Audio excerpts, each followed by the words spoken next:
'Tis the season to say fuck those kids. This is a quick, non-spoiler review for Terrifier 3. Let's go.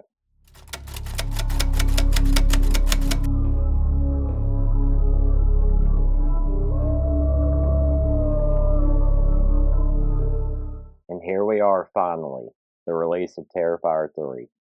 I know everyone that's been a huge fan of this franchise has been waiting for this day ever since the second one came out. So, where to begin on this? Um, yes, it does give you everything that you love about this franchise and more. Everything to the hype around it is well deserved. It's not. When I speak of hype, I think of a movie called Trap, which is just. Ugh. But that was a movie where the hype was one thing, the product was another. This, however, the hype and the product itself are one in one. This is a great film, great horror film. If you are in the gore, if you are into how sinister you can go with a serial killer, this is the franchise for you. This is the sequel for you. To all the hype and everything about people throwing up and fainting in the theater, that didn't happen on our end. We were in a packed theater last night for this, and that didn't happen. But at the same time, we were in an audience full of people who knew what they had signed up for, who wanted the carnage. Speaking to a few of the fans in line, we were all wearing our art shirts of some sort. There were people there cosplaying. They had someone there that was hanging like hand art all over the wall of Art the Clown. It was a huge thing, and it was actually very welcoming to see so many fans of this franchise in our little small town here in Bellevue coming out to our local theater just for the love of this franchise. And that's one thing about this film and the people that are behind this franchise. They are fans. They are fans first. They are fans of everything that came before, and what they are doing now is a huge love letter. It feels like to those slasher, those demonic franchises. And it does it very well as an homage while standing on its own as a thing. So, with that being said, the film itself, just the opening scene lets you know what you're in for. That we're going to go there. We're going to break rules. We're going to push the envelope yet again and see how much we can actually get away with. The opening scene, while not necessarily gore filled, it does hit home to, okay, we're going there. We are going there. The kills, obviously, each one of them is more creative than the last. And this was a discussion I was having with a few friends of mine that it's hard to do a creative kill nowadays of something that no one has seen before. I mean, not just speaking to the slashers that came before, but you had the Saw franchise that was its whole purpose, to be creative, to do something new, something no one had ever seen. So for Terrifier to continuously be giving us kills that we have never seen done before, that's very creative, is very welcoming and very original, and as a huge horror fan, is something I greatly appreciate. Were there scenes that I think went too far? No, no. Yeah, like I'm just speaking to the kills. No, not one that I think maybe we shouldn't have done that. Maybe that was too far. No, if anything, I'm one of those who was like, can we go further? What else can we show? Come on, we can push that NC-17 X rating. Come on, let's do it. And I'm pretty sure I wouldn't be surprised if there was a lot left on the cutting room floor of what can't be shown. But it was original. It was cringy at times. There is one scene in particular where I audibly just shouted, "No, no, don't do that! No, oh, you're doing that! Oh God!" it in uh, if anyone has watched Human Centipede Part 2 and knows what I mean when I say sandpaper, this goes beyond the sandpaper scene in that film to me. And there's also hype around there's a part in this film where people just started throwing up. I think I know the scene that's being referred to here.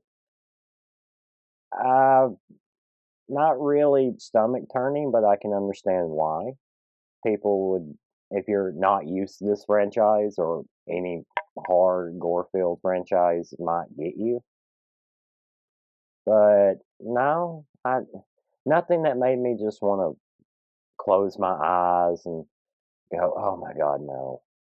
You know, nothing like that. Everything about this was original, creative, and to the point of its kills. And one of the things about Art the Clown that I find so amusing is that the humor he finds in the kills that he does. And sometimes there can be comedy in that where you're giggling. Think about the bedroom scene and the overkill of that in the second one. At some point, that becomes comical. There are scenes like this where it's taking so long to kill somebody off that it's overkill and it's starting to become funny. And that's the point of it. You're seeing art and what makes him laugh. And sometimes, as weird as it is to say, it makes the audience laugh too. Also, there are good cuts where it goes from being funny to, oh, this is quite disturbing. Okay. And that's the balance I love is there when you are with art and you are seeing what he does, you're rooting for the death kills. You're rooting for that cringiness. You're rooting for everything that art wants to do and then some. The film really revolves around Sienna more than Jonathan and how she's just trying to get her life back together still after 5 years and try to lead somewhat of a normal life. But she always has her guard up, which is another thing about the final girl aspect that I loved about this is that they always have their guard up after everything they've been through. So if something pops up, it don't take a lot of convincing for them to know they're in danger. It's just off the bat, like, hey, yeah, it's time. They're back. We gotta, what we gotta do. That type of situation. I like that. I like where you don't have to convince your main characters that something's going on, and it takes to the final act of the film for them to be invested in what's been going on this entire time. I like that. I like that Terrifier, Terrifier 2, Terrifier 3, I'll do that. It don't take a lot of convincing for people to be like, "Oh yeah, things are hitting the fan." So to break it down, because I'm trying to be as non-spoiler as I can, because there is a lot I would like to dive in and talk about. But it just came out. Let's give it time. Let's give time for everyone to be surprised. But to the things I absolutely loved about this, I love that we got still more of an expansion of this world. The heaven and hell aspect that was introduced in the second one is even more flushed in the third one. It doesn't leave you with more questions and answers. If anything, it gives you answers, but leaves a couple of things open for another film. The heaven and hell aspect of this and explaining, how can such an individual take so much damage and come back and stuff like that, you know, I love that. I love we're getting an explanation and we're not just getting another Jason Voorhees or Michael Myers where you have to be like, no, this is how it is. No, there's a reason behind it, and there's a whole story behind it. The introduction of Jason Patrick as Sienna's father, loved it. Loved it. One, Jason Patrick knocks it out of the park every time he's on camera. Two, it's perfect to see that side.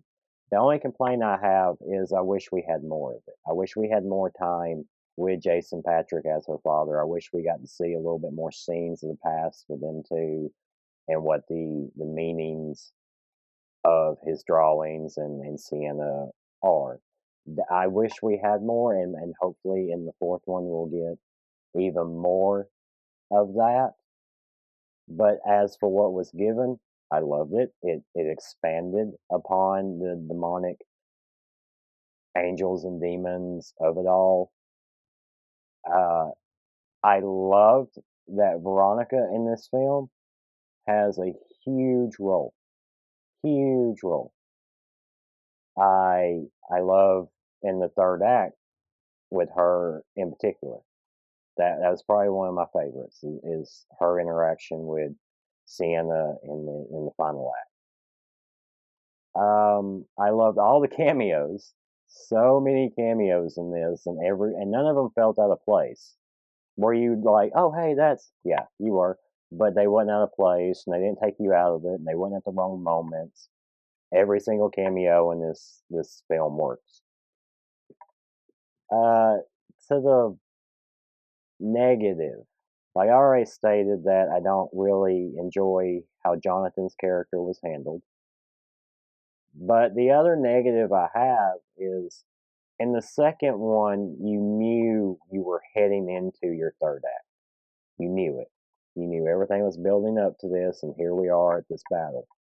However, in the third one, it kind of feels like we're rushed into the third act. Like for a while in the third act, I thought, oh, this is a dream. She's dreaming. She's dreaming.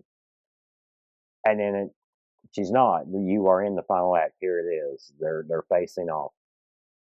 I think there could have been at least one edit in there that should have been done to explain that no, this is the real deal. This is the real thing. We are in the final act. And the final act does feel downsized compared to the second one. Now that could be on purpose. We expanded so much in the second one. Let's kind of isolate the third one. Uh, that's not. I'm not trying to take away from it. I did enjoy the third act, and I enjoy the what we were left off with. I enjoyed that. It does hype you up to, oh, what's next? What's next? Oh, I need to see what's next. Can we keep going? And the way this film ends, there is no way we don't get more answers to Art, what he is, who he was, what's going on, what does the sword mean, what does it represent, what is Sienna at this point. There's no way after the way the third one ends that we don't get in the fourth one tons of explanation and tons of answers for what's really going on. Now, with that being said, the positives, what few negatives I have, honestly, I would probably give this like a 7.75 out of 10. I still think the second one is a little bit better. As of right now, the second one is my favorite one in this franchise. The third one pushes it really close, pushes it very close. Maybe over time this will become my favorite one, but we'll see. Other than that, I didn't want to stay on here long and go too deep with non spoilers. And it's very hard to be cryptic, especially with a film like this. It's very hard to be cryptic and try to get your point across on it. But in the end, everyone should run out and see this. I am hoping that this opens up number one. Maybe we can get rid of Joker.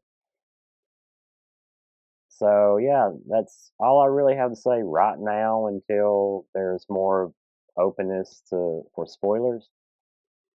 So thanks for watching. We have a few more videos coming up from this year before it's out. And as always, we appreciate you guys liking, commenting, subscribing. We just got over 200 subs, and my goal for the year was to be at 200, and we're already past that. Everything you guys do for us, watching, liking, subbing, it does mean the world. It really does. is a small channel that we do for fun, and to see all the love and appreciation and all the friends that we have made along the way in just a year and a half we've been doing this has been great. It has been amazing, and I look forward to making these videos. I know I'm not the best. I know I ramble, but I appreciate everyone that watches, everyone that interacts, and thank you all so much just for everything.